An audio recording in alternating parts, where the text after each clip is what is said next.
Hello everyone, I am your host Harun Zubairi, and in this video we are going to discuss about the cPanel's domain section.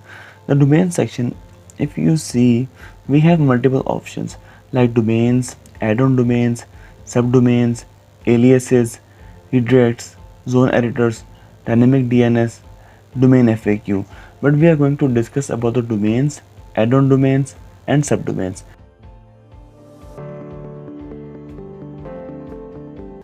When you purchase a cPanel, you have to add up a domain that is called primary domain. In our section, we have a primary domain named 3secondsolutions.com. The other domains that you add are called add-on domains, and the other domains that are child of that domain, such as abc.domainname.com, are subdomains. Beyond that, we have other options in the section. We will go through them in the next few videos in detail. Right now, let's start with the domain section. When you hit a domain section, we will have the domains list. Here you can see we have all the domains list that I have added. There are all the domains that are primary domain, that is 3secondsolutions.com, that I already told you about. 3secondstech.com, that is our add-on domain. The apricot APIs.3secondsolutions.com, it's our add-on, it's our subdomain. Demarket.com, it's our add-on domain. Parkmodifier.3secondsolutions.com, it's a subdomain, and you can see there are several others. Now let's add another domain. When you click on create a new domain, it will show you a form that you can see. You can just put a domain name. Here you can see it is showing my.example.com as an example. You can just hit the name and it will just allow you to create a domain. After that, let's go back to the main cPanel domain section. We have an option named add-on domains.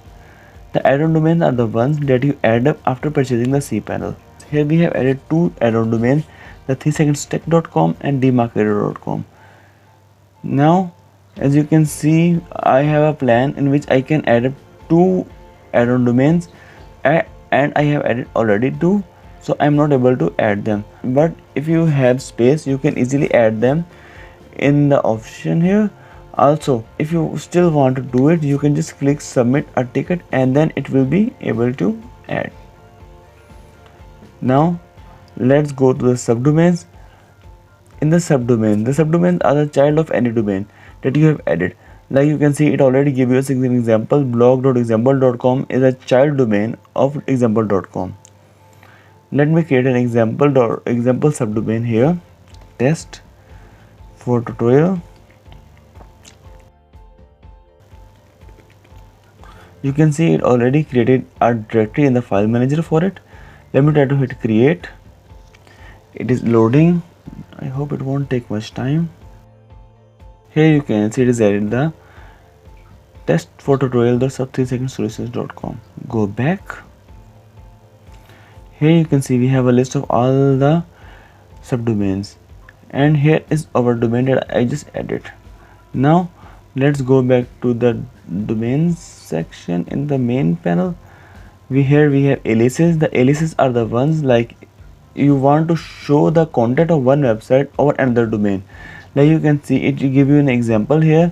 If you have the domain name www.example.org and example.net, and you want to show the content of example.com, then the domain name will be this one, but the content that will be showing there is the example.coms. If you want to read more about it, then you can just click documentation and it will lead you through about it. Now let's go back. We will see about it later. Now let's go to redirects. The redirects are the ones if you want to redirect one domain to another. There are two types of redirects. There are one that is permanent, that is 301, and there is temporary, that is 302.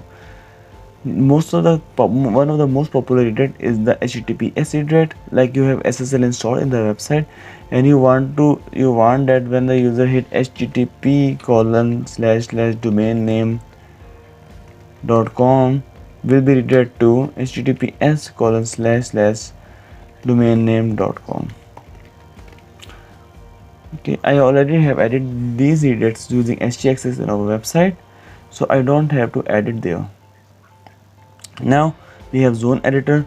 The zone editor is the one that allow you to map your domain name with the IP address. So DNS converts name into computer readable IP addresses use this feature to manage DNS zones.